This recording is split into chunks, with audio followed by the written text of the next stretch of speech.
हमारे नए गली न्यूज़ इंडिया चैनल को सब्सक्राइब करें और बेल आइकन दबाना ना भूलें। 3 तारीख की शाम में हम लोगों ने टेलीविज़न पे खबरें देखी कि एक क्रूज़ लाइनर जो पहली बार भारत में शुरू हुआ, बीच पानी पे उस पे एनसीबी ने रेड कर दी।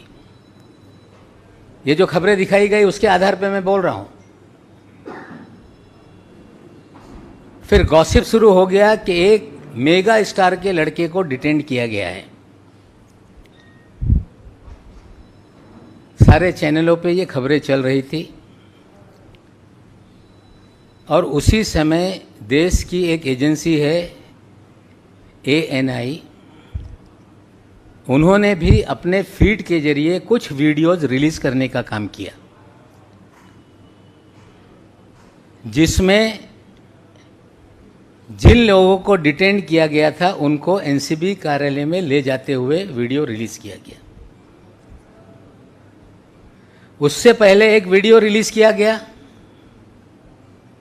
जिसमें जोनल डायरेक्टर ये कह रहे हैं कि हमने 8 से 10 लोगों को डिटेन किया है। मैं सबसे पहले एक वीडियो दिखा रहा हूं जिसमें शाहरुख खान के लड़के आर्यन खान को एनसीबी ऑफिस में ले जाया जा रहा है।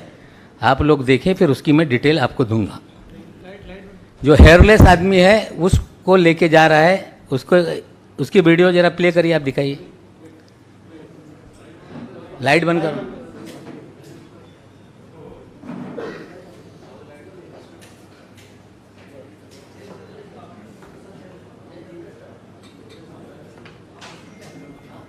ऑफिस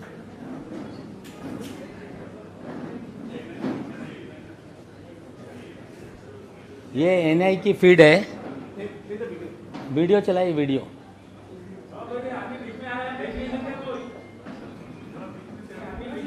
जरा हटो, हट जाओ, बैठो।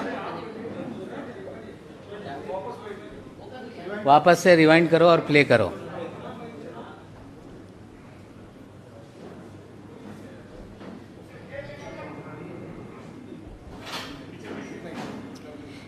छोटा है फीड, इसका मैं आप लोगों को व्हाट्सएप के जरिए पूरी फीड आपको दे दूंगा।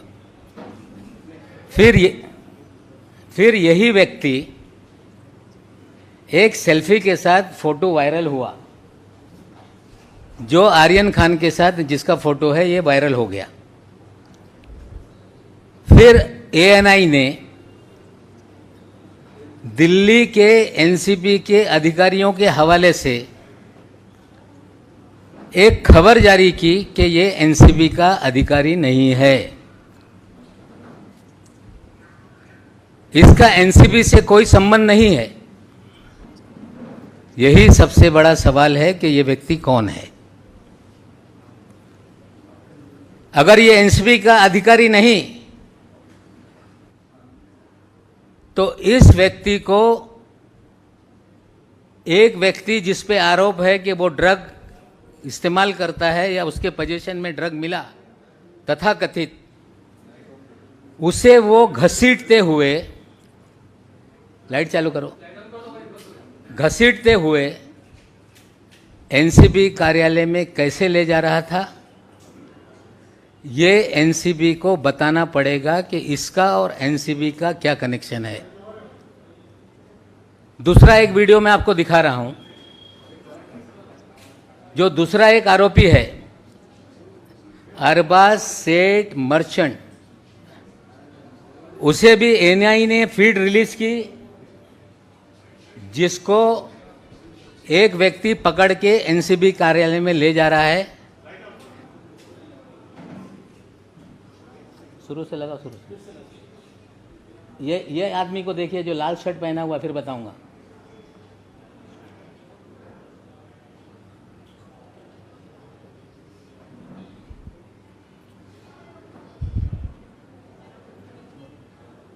जो मरून शर्ट वाला है, मैं इसको दे देता हूं, आपको देख लेना आप लोग। दोनों फीड ये NIA एजेंसी ने जारी करने का काम किया है। पहले वाले से एनसीबी ने कहा कि हमारा कोई ये अधिकारी नहीं है। पहले वाले का नाम है केपी गोसावी। जो दूसरा वाला व्यक्ति है जो अरबाज को ले जा रहा है उसका नाम है मनीष भानुशाली। ये भी एनसीबी का अधिकारी नहीं है, ये भारतीय जनता पार्टी का उपाध्यक्ष है।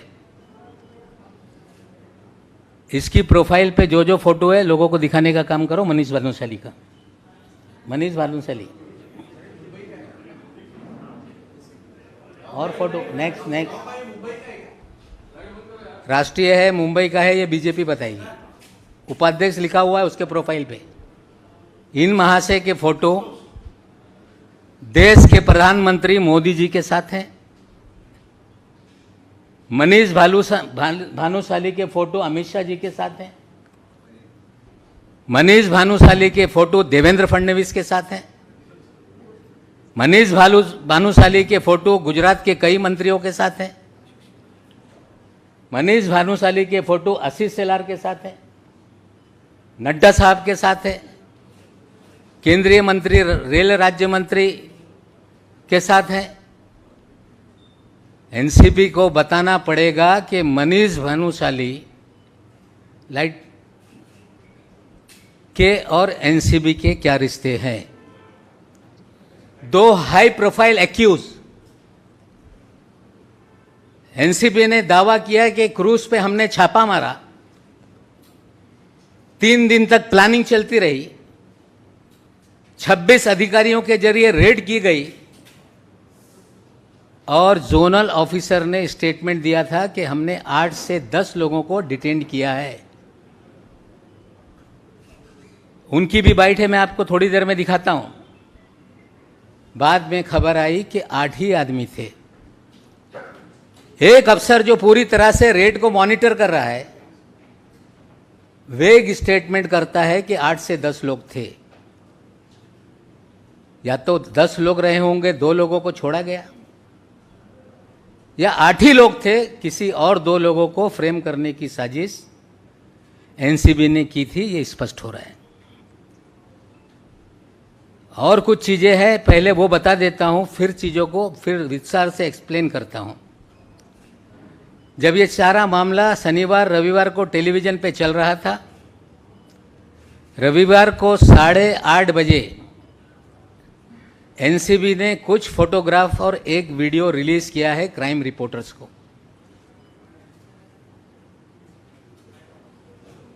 यह है वो फोटो। ये सारे फोटो कई चैनल पे चलाए गए। क्लेम किया गया कि इसमें चरस है, क्लेम किया गया कि इसमें कोकीन है, और फोटो क्लेम किया गया कि इसमें कोई केमिकल की टेबलेट्स है और ये हमने सीज किया है। किसी भी रेड में सीजर करते समय उसका एक प्रोसीजर है, एनडीपीएस एक्ट में भी प्रोसीजर है। खबरें प्लांट की गई कि क्रूज से हमने पकड़ा है, लोगों के पास से हमने ये बरामद किया है। ये कोई भी मामला जो सैंपल के फोटो जारी किए गए, ये दिल्ली के एनसीपी से लोगों को जारी किया गया है। ये फोटो किसी क्रूज के नहीं है, ये फोटो किसी क्रूज टर्मिनल के नहीं है, ये फोटो जोनल डायरेक्टर के केबिन के अंदर के फोटो हैं। उसकी भी एक छोटी वीडियो आपको दिखाता हूं। वीडियो चला, वीडियो।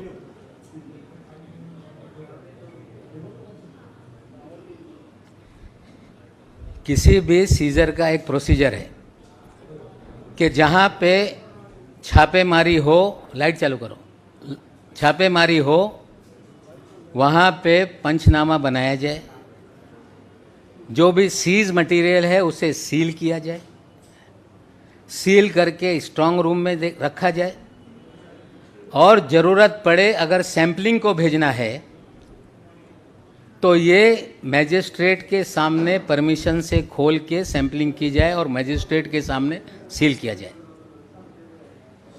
ये सारे वीडियो और फोटो ये बताते हैं कि क्रूज पे कोई भी सीजर नहीं हुआ। ये सारे वीडियो फोटो बताते हैं कि ये वीडियो जोनल डायरेक्टर के कार्यालय का है। या तो ये पूरा मामला फर्जी बनाया गया है, पब्लिसिटी के लिए बनाया गया है, मामला न्यायालय में है। जिनके खिलाफ मामला है वो कोर्ट के सामने अपने तथ्य रखेंगे। लेकिन पहला सवाल मेरा ये है एनसीबी से कि मिस्टर गोसावी का जोनल डायरेक्टर से क्या रिश्ता है, ये उसको खुलासा करना पड़ेगा। अगर एनसीबी कहती है कि ये एनसीबी का अधिकारी नहीं है, तो किस तरह से दो हाई प्रोफाइल एक्यूज को ये हैंडल कर रहे थे। मनीष भानुशाली ये एनसीबी का अधिकारी नहीं, फिर ये दूसरे हाई प्रोफाइल जो एक्यूज है उसको कैसे हैंडल कर रहा था। सवाल ये उठ रहा है कि क्या एनसीबी को अधिकार है कि प्राइवेट लोगों को हायर करके या उनकी मदद से रेड की जाए? अगर है तो किस कानून के तहत, इसका भी खुलासा एनसीबी को करना पड़ेगा। हमारा सीधा आरोप है कि पिछले 1 साल से भारतीय जनता पार्टी महाराष्ट्र को, महाराष्ट्र की सरकार को, मुंबई की फिल्म इंडस्ट्री को, बॉलीवुड को बदनाम करने के लिए फर्जीवाड़ा रच रही है। और पूरा 3 तारीख का ड्रामा ये फर्जी है। और श्री मनीष भानुशाली, इनका प्रोफाइल अभी उन्होंने लॉक कर दिया है। कल शाम से गोसावी का प्रोफाइल लॉक है, लेकिन मनीष भानुशाली के हमने 2 दिन में उसकी जो मूवमेंट है हमने निकाली है। 21 तारीख के दिन मनीष भानुशाली ये दिल्ली में था कुछ मंत्रियों के घर पे। 22 तारीख को मंत्रालय में गांधीनगर में ये रहा। 28 तारीख तक गांधीनगर के मंत्रालय में लगातार इसकी बैठकें होती रही। और ये 21-22 तारीख की तारीख बहुत इंपॉर्टेंट है। भानुशाली 21-22 तारीख की तारीख इसलिए इंपॉर्टेंट है कि मुंद्रा पोर्ट पे गुजरात में 3,000 करोड़ के 27,000 करोड़ मुझे पता नहीं, लेकिन एक बड़ा अफगानिस्तान से ड्रग का कंसाइनमेंट पकड़ा गया। तो मनीष भानुशाली दिल्ली में किससे मिल रहा था? मनीष भानुशाली गुजरात में किन मंत्रियों के साथ बैठा था? 28 तारीख तक मनीष भानुशाली गुजरात के मंत्रालय में क्या कर रहा था? 28 को फिर बंबई आता है, फिर 1 तारीख के दिन फिर गुजरात में मंत्रालय में जाकर राणा नाम के एक मंत्री है उनके साथ बैठक करता है, और 3 तारीख को छापेमारी में लोगों को गिरफ्तार करता है। ये सारे सवाल के जवाब हमें लगता है कि एनसीपी को देना पड़ेगा। पूरा एनसीपी का इस्तेमाल भारतीय जनता पार्टी लोगों को बदनाम करने के लिए, अपने नेताओं और कार्यकर्ताओं को छापेमारी करवाने के लिए, जो लोग उनके खिलाफ है उसका इस्तेमाल किया जा रहा है। हमने सवाल खड़े किए हैं कि मनीष भानुशाली का गुजरात ड्रग का क्या कनेक्शन है, एनसीबी बताए। भारतीय जनता पार्टी बताए कि उनका उपाध्यक्ष राष्ट्रीय उपाध्यक्ष है, जो मोदी जी के एक्सेस है, जिसे अमित शाह जी का एक्सेस है, जेपी नड्डा का एक्सेस है। और मनीष भानुशाली को कौन सी जिम्मेदारी भारतीय जनता पार्टी ने दी है, ये दोनों लोगों को खुलासा करना पड़ेगा कि एनसीपी का भानुशाली का क्या कनेक्शन है, भारतीय जनता पार्टी का भानुशाली का क्या कनेक्शन है। और जो भी पिछले 1 साल में मुंबई शहर में बैठकर एनसीबी कर रही है, सारा फर्जीवाड़ा करके लोगों को बदनाम किया जा रहा है। जितने भी मामले बनाए गए, फिल्म वालों को टारगेट करके पब्लिसिटी लूटी गई। लगातार सारा देश का मीडिया अलग अलग लोगों को पूरी तरह से मीडिया ट्रायल करता रहा। मैं उम्मीद करता हूं कि आज सवाल जो मैंने उठाए हैं ये देश की जनता के सामने जाएंगे और भारतीय जनता पार्टी का एनसीपी पे क्या प्रभाव है, एनसीपी के लोग प्राइवेट लोगों के जरिए लोगों को गिरफ्तार किस तरह से करा रहे हैं, इसका खुलासा बीजेपी और एनसीपी को करना होगा। और ये शुरुआत है, बहुत सारी चीज़ें एनसीपी को लेके हैं, समय समय पे चीज़ें मैं आपके सामने रखूँगा। और आप पत्रकारों से भी विनती करता हूँ, खास करके क्राइम रिपोर्टर से, कि कोई अधिकारी फीड कर दे वो सच है ये मानकर आप खबरें ना चलाएं। कुछ तहकीकात आपको भी करनी है कि ये सच कितना है, झूठ कितना है। ये सारा मामला 3 तारीख का फर्जीवाड़ा है। गुजरात ड्रग कनेक्शन से भी कुछ कनेक्शन है। एनसीपी भारतीय जनता पार्टी के लोगों के साथ मिलकर लोगों को गिरफ्तार कर रही है। और ये जो सारे एविडेंस है मैं आपको व्हाट्सएप के जरिए सारी चीज़ें देता हूँ। और गोसावी ये क्लेम करता है कि ये प्राइवेट डिटेक्टिव है। गोसावी क्लेम करता है कि ये कोलालमपुर में रहता है। अब इतना बड़ा सब इंटरनेशनल कनेक्शन है। हमें लगता है कि दिल्ली के एनसीपी के मुखिया जो सवाल हमने खड़ा किए हैं उसका खुलासा करेंगे। अगर खुलासा नहीं करते हैं तो और सवाल कुछ दिनों में हम उनके सामने रखने का काम करेंगे।